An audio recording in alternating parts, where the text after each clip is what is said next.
What's up, everybody? It's the Inhuman one here, and today we're going to discuss a possible theory in Ninja Theory's latest AAA indie title, Hellblade: Senua's Sacrifice. Now keep in mind that this is only one of many to come.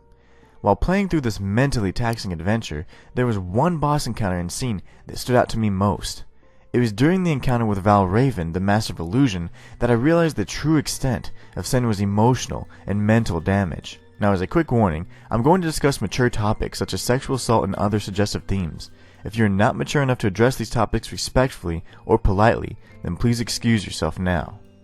So let's get back to the scene in question. The manner in which that scene was presented and how Valraven was introduced strongly hinted towards a sexual undertone that was undeniably incorporated into the game for a reason. I examined this scene a number of times but still came to the same conclusion. We're going to explore the possibility that Senua is a rape victim. Now, if you pay attention closely to the in-game dialogue upon defeating Valraven, you will notice that this is not the first encounter she has had with the Master of Illusion. She mentioned that they had faced off before, but perhaps that meeting was simply an illusion. It is clear that Valraven has some sort of hold on Senua's mind and body, and she has quite a difficult time even facing him.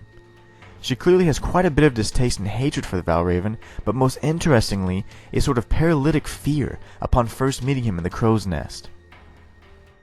After solving the last puzzle and reaching Valraven's nest, you see that Senua is consumed by darkness. Valraven is looming over Senua, and in the next scene she is forced to the ground.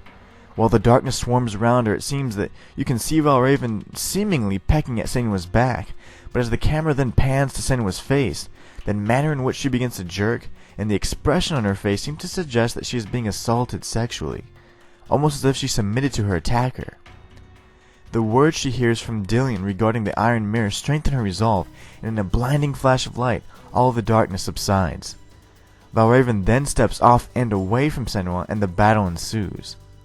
If we analyze the symbolic meaning of her encounter, with the puzzles that lead up to the encounter with Valraven, and the fact that Valraven is known as the Master of Illusion, we will learn that this phase in Senua's journey is representative of seeing through the veil of lies and deception, seeing past the tricks that plague Senua's own mind, the self-inflicted illusions of self-doubt and lack of focus and confidence, the inability to move forward with a singular task at hand, and overcoming any fears or doubts that are attempting to obscure the path to victory. Once we come to this conclusion, it is obvious to see that this scene with Valraven is not rape, but rather another trick of the mind, one that the developers left vague to leave the player thinking and questioning what was really happening. It is these little tricks that prevent Senua from taking action and just lying still on the floor, accepting defeat in submission. The words of encouragement she hears from the male voice is truly just another figment of her imagination. That voice is symbolic of the reassurance that one must have in order to overcome self-doubt and the inability to take action. The fact of the matter is that Valraven is simply a projection of Senua's own self-doubt and lack of focus. The amount of physical and mental trauma that Senua has experienced is enough for any person to have a broken mental resolve. When faced with such adversity, will you be able to stay true to the path and achieve your ultimate goal? Only time will tell. Now that's all for this video, and I hope you guys enjoyed. I have plans to release several more videos examining the story of Hellblade, as well as some instructional guides, skill-based videos, and more.